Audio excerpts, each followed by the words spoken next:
ಎಲ್ಲರಿಗೂ ನನ್ನ ನಮಸ್ಕಾರಗಳು. ನಾನು ರವಿಕುಮಾರ್ ಪಟ್ಟದಕಲ್ ಅಂತ ವಕೀಲರು. ವೃತ್ತಿಯಿಂದ ಸುಮಾರು 33 ವರ್ಷಗಳಿಂದ ವೃತ್ತಿಯನ್ನು ಮಾಡುತ್ತಾ ಬಂದಿರುತ್ತೇನೆ. ಇವತ್ತಿನ ದೃಷ್ಟಿಯಿಂದ ಇವತ್ತಿನ ಒಂದು ಮುಖ್ಯವಾದ ಒಂದು ಘಟನೆ ಅಂದರೆ DJ ಸುಪ್ರೀಂ ಕೋರ್ಟು ಬಂದ್ ಮಾಡಿದೆ. DJ ಯಾಕೆ ಬಂದ್ ಮಾಡಿದೆ? ಈ ಸಮಾಜದಲ್ಲಿ ಗಣೇಶೋತ್ಸವ ಸಮಯದಲ್ಲಿ ಹುಡುಗರು ನವಯುವಕರು ರಾತ್ರಿ ಸಮಯದಲ್ಲಿ ಇಲ್ಲ ಸಲ್ಲದ ಒಂದು ಇದನ್ನು ಮಾಡಿಕೊಂಡು ತಾವು ದುಶ್ಚಟಗಳಿಗೆ ಅಧೀನರಾಗಿರ್ತಾರೆ. ಯಾರ ಮ್ಯಾಗಾರ ವಯಸ್ಸಾದವ್ರ ಮ್ಯಾಗ ಬೀಳೋದಾಗಲಿ ಅಥವಾ ಅವ್ರಿಗೆ ಏನಾದರೂ ನಷ್ಟ ಮಾಡೋದಾಗಲಿ ಇಂಥ ಸಂಭವಗಳು ಅನೇಕ ನಡೀತವೆ. ಮತ್ತು ಹಾರ್ಟ್ ವೀಕ್ ಇದ್ದವರು ಹಾರ್ಟ್ ಅಟ್ಯಾಕ್ ಆಗ್ತವೆ. ಡಿಜೆಗಳು ಅಷ್ಟೊಂದು ಸೌಂಡ್ ಇಟ್ಬಿಡ್ತಾರೆ. ಡಿಜೆಗಳು ಸಿಕ್ಕಾಪಟ್ಟಿ ಸೌಂಡ್ ಇರೋದ್ರಿಂದ ಹಾರ್ಟ್ ವೀಕ್ ಇದ್ದವರು ಹಾರ್ಟ್ ಇದೂ ಆಗ್ತವೆ. ಮುದುಕರು ಇವರು ಎಲ್ಲ ಏನು ವಯಸ್ಸಾದವರು ಭಾಳ ತೊಂದರೆ ಆಗ್ತಾವೆ. ಅವ್ರಿಗೆ ಕಿವಿ ಎಲ್ಲ ಒಂಥರ ಇದು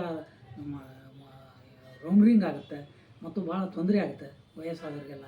ಅದಕ್ಕೆ ಕಾನೂನಿನ ದೃಷ್ಟಿಯಿಂದ ಸುಪ್ರೀಂ ಕೋರ್ಟ್ ಏನು ಮಾಡಿದೆ, ಶಾಂತತೆಯನ್ನು ಸಮಾಜದಲ್ಲಿ ಕಾಪಾಡಿಕೊಳ್ಳುವ ಸಂಬಂಧ, ಶಾಂತತೆಯನ್ನು ಊರಲ್ಲಿ ಕಾಪಾಡಿಕೊಳ್ಳುವ ಸಂಬಂಧ ಒಂದು DJಯನ್ನು ಬಂದ್ ಮಾಡಿರಿ, ಶಾಂತತೆಯಿಂದ ಗಣೇಶ ವಿಸರ್ಜನೆ ಮಾಡಿ ಸಮಾಜದಲ್ಲಿ ಶಾಂತತೆಯನ್ನು ನೆಲೆಸುವಂತೆ ಮಾಡಿರಿ ಅನ್ನೋ ಒಂದು ದೃಷ್ಟಿಯಿಂದ DJಯನ್ನು ಬಂದ್ ಮಾಡಿದ್ದಾರೆ.